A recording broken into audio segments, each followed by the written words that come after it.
విహారీ, ఏంట్రా ఇదంతా? శుభం అంటూ పెళ్లి జరుగుతూ ఉంటే ఇలాంటి సమయంలో ఇవన్నీ ఏంట్రా? అమ్మ, నువ్వేం కంగారు పడకు. అంతా మనం అనుకున్నట్టే జరుగుతుంది. ఇలాంటివి జరగకుండా ఉండాలనే పెళ్లిని 2 రోజుల్లో జరిగేలా ముహూర్తం పెట్టింది. అయినా మీ పెళ్లికి అవాంతరం రాకుండా ఆగడం లేదు. నా కూతురి జాతకంలోనే ఇదంతా ఉందేమో. అసలు నీకు సహస్రకి పెళ్ళయ్యే అవకాశం ఉందో లేదో అని నాకిప్పుడు సందేహం కలుగుతోంది. అత్తయ్య, మీరు అనవసరంగా ఈ విషయాన్ని చాలా దూరం ఆలోచించేస్తున్నారు. మనం అనుకున్న ముహూర్తానికే నాకు సహస్రకి పెళ్ళవుతుంది, సరేనా? రే విహారీ, ఏంట్రా ఇదంతా? మీరంటే పడని వాళ్ళెవరో ఐటీ వాళ్ళకి ఫోన్ చేసి ఉంటారంటావా? నీకు బిజినెస్లో ఎవరైనా శత్రువులు ఉన్నారా?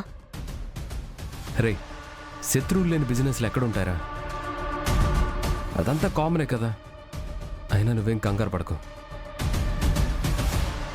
సార్, మీరు అర్జెంటుగా ఆఫీస్కి వెళ్ళండి. మా వాళ్ళకి సహకరించండి. సరేనండి.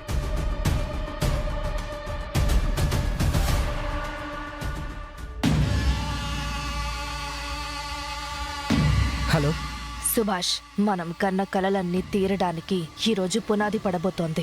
ఏంటంబిక, అక్కడికి ఐటీ అధికారులు వచ్చారా? అవును, కరెక్ట్ టైంకి వచ్చారు. దాడి మొదలు పెట్టారు. అక్కడ ఆఫీస్లో కూడా రైడ్ జరుగుతోంది. ఇక ఈ రోజుతో మన విహారీ కథ ముగిసిపోతోంది. మనం రాయబోయే కథ మొదలవబోతోంది. దీనికోసమే కదా అంబిక మనం ఇన్ని రోజులు ఎదురు చూసింది. ఇక మీ కంపెనీని మనిద్దరం కలిసి ఏలుకుందాం. ఓకేనా అంబిక? ఓకే.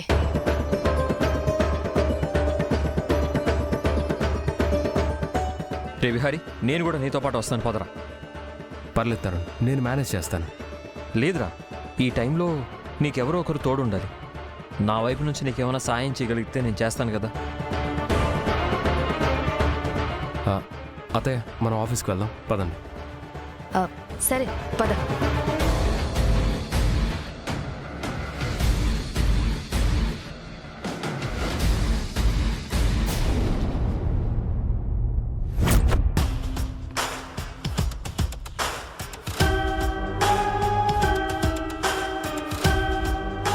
రేయ్ ప్రకాష్, నీకింత తెలివైన బుర్రేంట్రా? నీ తెలివితేటలకి నువ్వు ఉండాల్సిన రేంజ్ ఇది కాదు. నువ్వు ఉండాల్సిన ప్లేస్ ఇది కాదు. నీ తెలివితేటలతో అరే ఆ విహారికి కనకమహాలక్ష్మికి పెళ్లి చేసేయడమేంటి? వాళ్ళ పెళ్లి ద్వారా ₹1 కోటి కొట్టేయడమేంటి? ఇప్పుడు మళ్ళీ కొత్తగా అదే కనకమహాలక్ష్మిని అడ్డు పెట్టుకొని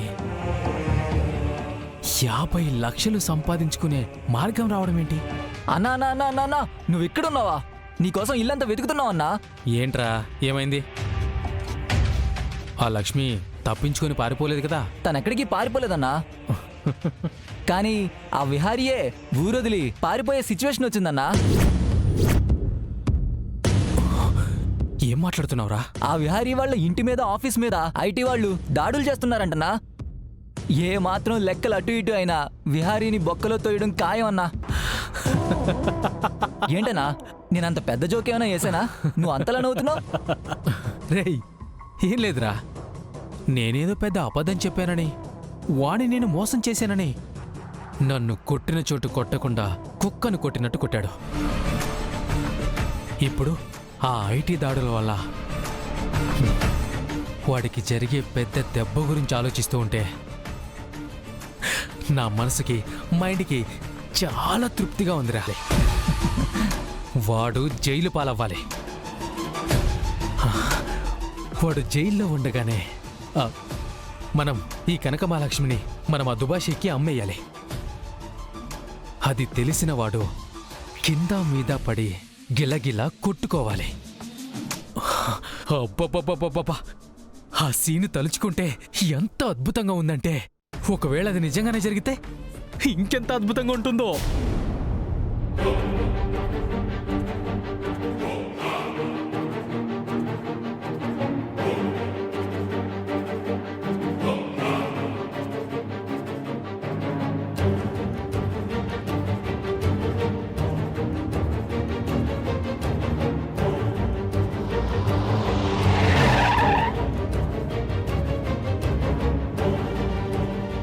విహారీ, నేను మినిస్టర్ గారికి కాల్ చేసి ఈ ప్రాబ్లం నుంచి బయటపడడానికి ఏమైనా హెల్ప్ చేస్తారేమో ట్రై చేస్తా, ఓకేనా? సరే.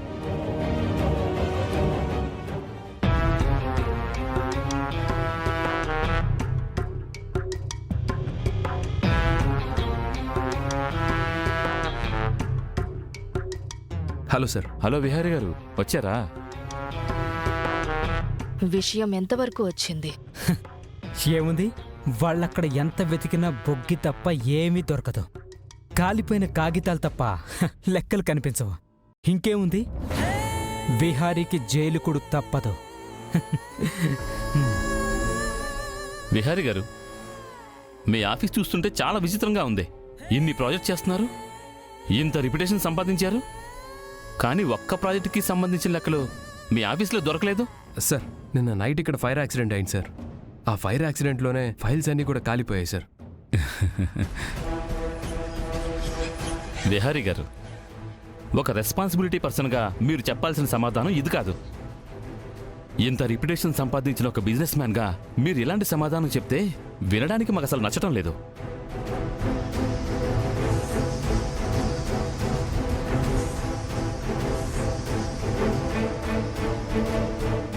సార్, నేను నిజమే చెప్తున్నాను సార్. అరే, అనుకోకుండా ఫైర్ యాక్సిడెంట్ అయింది. ఆ లెక్కలకి సంబంధించిన ఫైల్స్ అన్నీ కాలిపోయాయి సార్. ఫైర్ యాక్సిడెంట్ అయింది అంటున్నారు కదా, ఆ ఫైర్ యాక్సిడెంట్ ఎలా జరిగింది?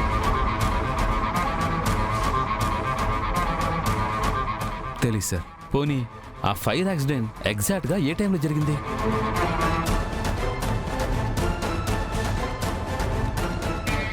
మేబీ నైట్ 10 o'clock నుంచి 11 o'clock మధ్యలో సార్. అలా కాదండి, ఎగ్జాక్ట్గా ఏ టైంకి జరిగింది?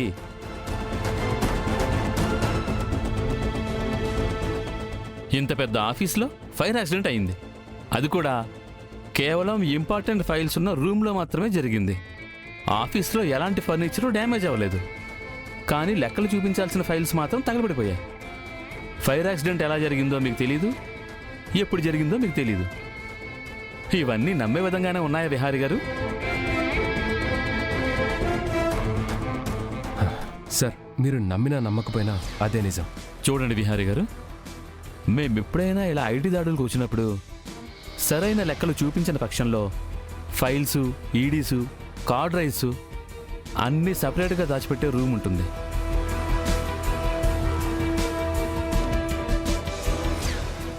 అవి ఎక్కడున్నాయో మీరే చెప్పేస్తే మీకు పడే శిక్ష తగ్గుతుంది. లేదు, కాదు, కూడదు అని మాకు ఎలాంటి ఇన్ఫర్మేషన్ ఇవ్వకపోతే మీకు పడే శిక్ష చాలా దారుణంగా ఉంటుంది. సార్,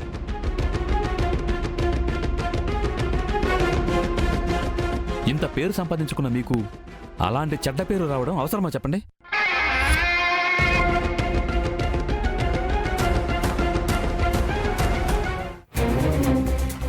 సడన్ గా విహారీ ఆఫీస్లో ఈ ఫైర్ యాక్సిడెంట్ అవడం ఏంటి? నాకు కూడా అదే అర్థం కావట్లేదు సార్. మొత్తం రికార్డ్స్ అన్ని తగలబడిపోయాయంట. అంబిక చేసిన తప్పులు ఒప్పులు నిరూపించాలంటే ఆ రికార్డ్స్ మనకు ఆధారం. అవి చూపించి ఏ రోజుకైనా విహారీ ముందు అంబికను దోషిగా నిలబెట్టాలనుకున్నాను. కానీ ఇప్పుడు అవే తగలబడిపోతే అంబిక ఒక ఫ్రాడ్ అని విహారీ దగ్గర ఎలా నిరూపిస్తాం?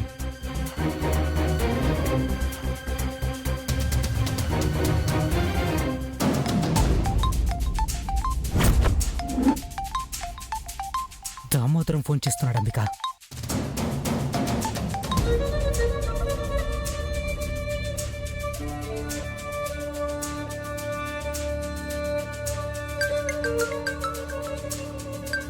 ఇప్పుడు దామోదర్ నాకు చేస్తున్నాడు. మాట్లాడు.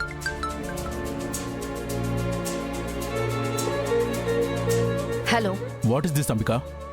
ఆఫీస్లో రికార్డ్స్ అని తగలబడిపోవడం ఏంటి? ఇది అనుకోకుండా అయిందా, లేకపోతే కావాలని ఎవరైనా చేశారా? ఎవరు చేస్తే ఏం లేదు దామోదర్ గారు. ఆఫీసర్స్కి లెక్కలు చూపించడానికి రికార్డ్స్ అయితే లేవు. ఆ ఫైల్స్ని, ఆ రికార్డ్స్ని అడ్డం పెట్టుకుని నన్ను విహారీ దగ్గర బుక్ చేద్దామనుకున్నారు కదా. పాపం, మీ ఆశలన్నీ ఆవిరైపోయినట్టున్నాయి. అంబిక, నాకేదో అనుమానంగా ఉంది. ఇది ఖచ్చితంగా కావాలనే చేసిన పని కదా? చూడండి, ఇది కావాలని చేసిన పనా, కాకతాళీయంగా జరిగిన పనా అనేది ఇప్పుడు ఆలోచించిన ప్రయోజనం లేదు. ఇప్పుడు ఆలోచించాల్సిందల్లా ఒక్కటే, ఫైల్స్ లేవు, ఫైల్స్లో లెక్కలు లేవు. సో విహారీతో పాటు అవసరమైతే నువ్వు కూడా ఖచ్చితంగా జైలుకు వెళ్లాల్సి వస్తుంది. ఏంటంబిక, బెదిరిస్తున్నావా? చూడు, అంతగా వెళ్ళాల్సొస్తే నువ్వెళ్తావు జైలుకి. నేను వెళ్ళాల్సిన అవసరం లేదు. అందరినీ ముంచేసి నువ్వు మాత్రం మంచిగా తప్పించుకుందామనుకుంటున్నావా? అది ఎట్టి పరిస్థితుల్లోనూ జరగదు. ఇప్పుడు బెదిరించినా జడిపించినా నేను చెయ్యాలి, మీరు కాదు. అనవసరంగా నోరు లేపకండి, తోక ఊపకండి. ఊపితే ఏమవుతుందో తెలుసుగా, కట్ చేసి పారేస్తా.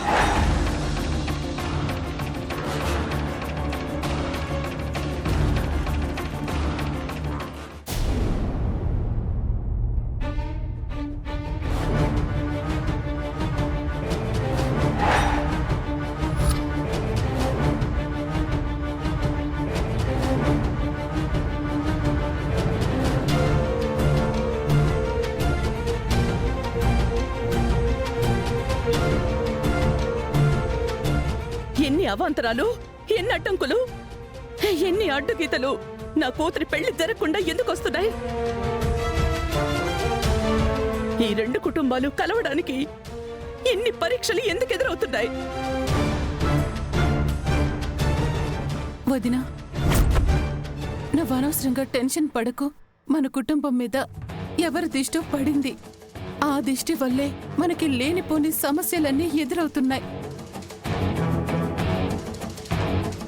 అందుకే ఇబ్బందులన్నీ వచ్చి పడుతూ ఉన్నాయి.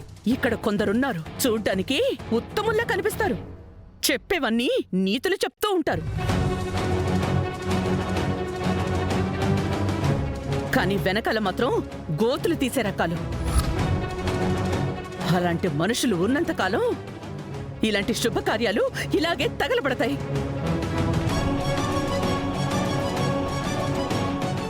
అక్క, ఏ టైంలో ఏం మాట్లాడాలో తెలీదా? నువ్వు యమున వదిన్నే అంటున్నావని నాకు తెలుసు. ఈ పెళ్లి నీ కూతురిది మాత్రమే కాదు, తన కొడుకుది కూడా. ఇలాంటి సమయంలో కూడా యమున వదిన మీద ఎందుకు నోరు పారేసుకుంటావు? మరి లేకపోతే ఇదేంటి వసుదా? నా కూతురికి విహారికి పెళ్ళయ్యే యోగమే లేదా? నిశ్చితార్థం జరిగేటప్పుడు అవాంతరాలే, ఇప్పుడు పెళ్లికి అన్ని అడ్డంకులే. అసలు విహారికి నా కూతురికి పెళ్ళవుతుందనే నమ్మకం కూడా పోతోంది.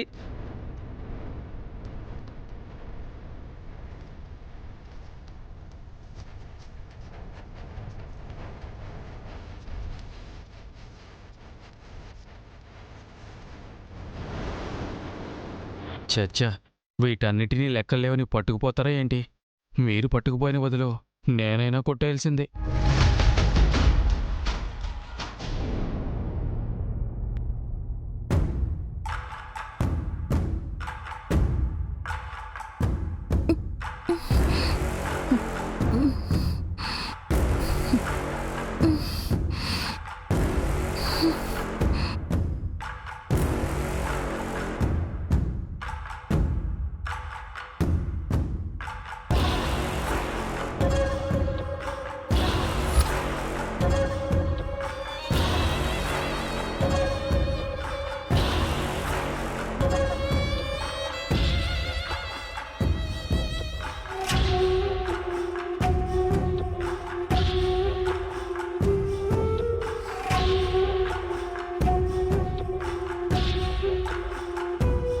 Breaking news, Vihari group of companies మీద ఐటీ దాడులు.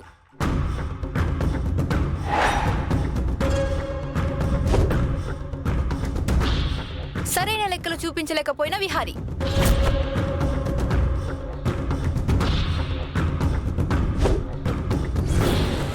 విహారీకి జైలు శిక్ష పడే అవకాశం.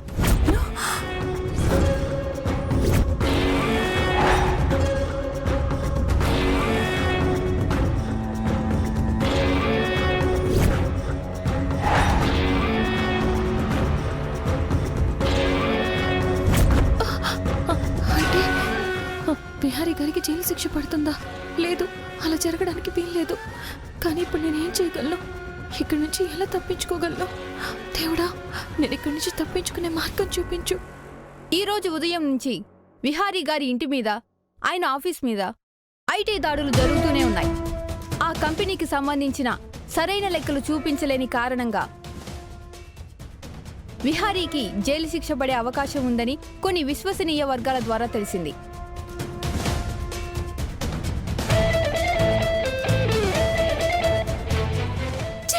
అసలు అమ్మ ఏంటిదంతా? బావని పెళ్లి చేసుకునే అదృష్టం నాకు లేదా? బావతో నాకు ఆ దేవుడు కలిసి బతికే రాత రాయలేదా? దేనికోసమేనా దూరమైన వాళ్ళ రెండు కుటుంబాలు కలపాలి? దానికి బావని నువ్వు పెళ్లి చేసుకోవాలని నాకు చెప్పింది. నన్ను ఇక్కడి వరకు తీసుకొచ్చింది. సహస్రా, నువ్వు ఆగవే. అనవసరంగా ఆవేశపడకు. ఆవేశపడకుండా ఎలా ఉంటానమ్మా? బావని పెళ్లి చేసుకోవాలని, బావతో జీవితం పంచుకోవాలని ఎన్ని ఆశలు పెట్టుకున్నాను, ఎన్ని కలలు కన్నాను. ఇప్పుడు ఆ కలలన్నీ బూడిదైపోయాయమ్మా. అమ్మా, మళ్ళీ ఈ రెండు కుటుంబాలు కలవడం అన్నది జరగదు.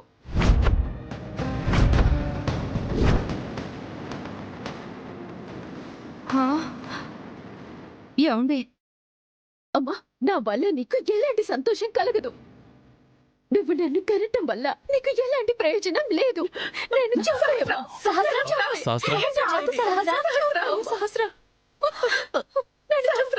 ఆగు. ఏంటా మాటలు? టీవీలో ఏదో న్యూస్ వచ్చినంత మాత్రాన అది నిజమైపోతుందా? విహారీ గురించి నీకు తెలీదా? విహారీ ఎంత సమర్థవంతుడో నీకు అర్థం కావట్లేదు. అయినా వాడు తప్పు చేస్తే జైలుకి వెళ్తాడు, కానీ చేయనప్పుడు ఎందుకు వెళ్తాడు? నువ్వు అనవసరంగా ఏదేదో ఊహించుకోకు. లేదు, నా జీవితం గురించి నాకే అర్థం అవటం లేదు. అసలు నాకే ఎందుకు ఇన్ని సమస్యలు, నాకే ఎందుకు ఇన్ని ఎదురు దెబ్బలు? ఊరుకుంటావు సహస్ర? అనుకున్న ముహూర్తానికే నీకు విహారీకి పెళ్ళవుతుంది, సరేనా?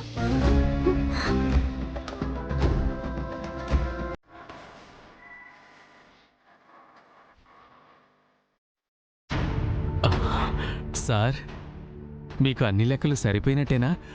నన్నేమైనా సాయం చేయమంటారా? అది మేము చూసుకుంటామండి. మీరు మమ్మల్ని డిస్టర్బ్ చేయకుండా ఉంటే అదే చాలు. మీరు కంగారు పడకండి. వీటిల్లో లెక్కలన్నీ సరిపోయేలాగే ఉన్నాయి. అక్కడ ఆఫీస్లో మినిమం లెక్కలు కూడా మెయింటైన్ చేయట్లేదు. అవి లేకుండా అంత పెద్ద కంపెనీని ఎలా మెయింటైన్ చేస్తున్నారో మాకు అర్థం కావట్లేదు. లెక్కలు చూపించకపోతే ఇది చాలా పెద్ద క్రైమ్ అవుతుంది. మీ విహారిని ఖచ్చితంగా పోలీసు అరెస్ట్ చేస్తారు.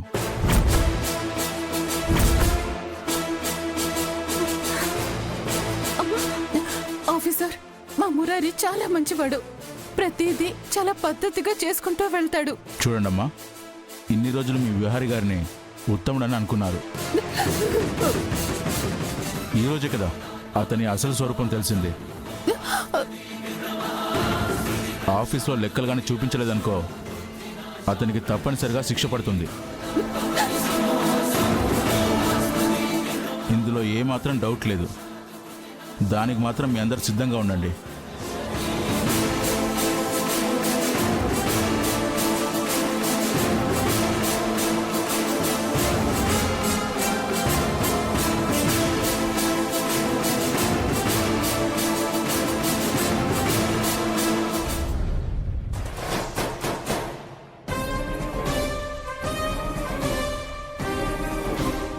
అసలు ఈ ప్రకాష్ గాడు నన్నెందుకు లాక్కొచ్చాడు?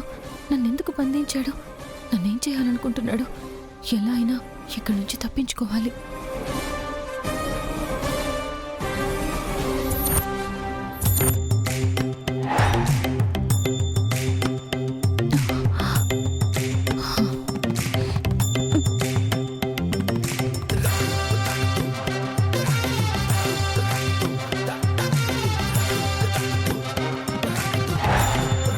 నడిచే దారిలో నక్కలు వస్తే, గడిచే పొత్తులు గద్దలు దిగి పడుకొను చోటును పాములు చుడితే తిరగబడు తిరగబడు అని చెయ్యాలని అడుగులు వేస్తే జడిపించాలని గొడవలు చేస్తే నలిపేయాలని చేతులు లేస్తే తిరగబడు తిరగబడు వీధిలో పెద్ద వరదే వస్తే మేడ మీద నుంచి చూస్తే కాదంట ఆడముండి గోల చేస్తే కాదంట దిగరా దిగు గడప దిగు వాడు ఎవడో వేస్తే గాలం వీడు ఎవడో చేస్తే జాలం మంట పిట్టగా పోస్తే తైలం తిరగబడు తిరగబడు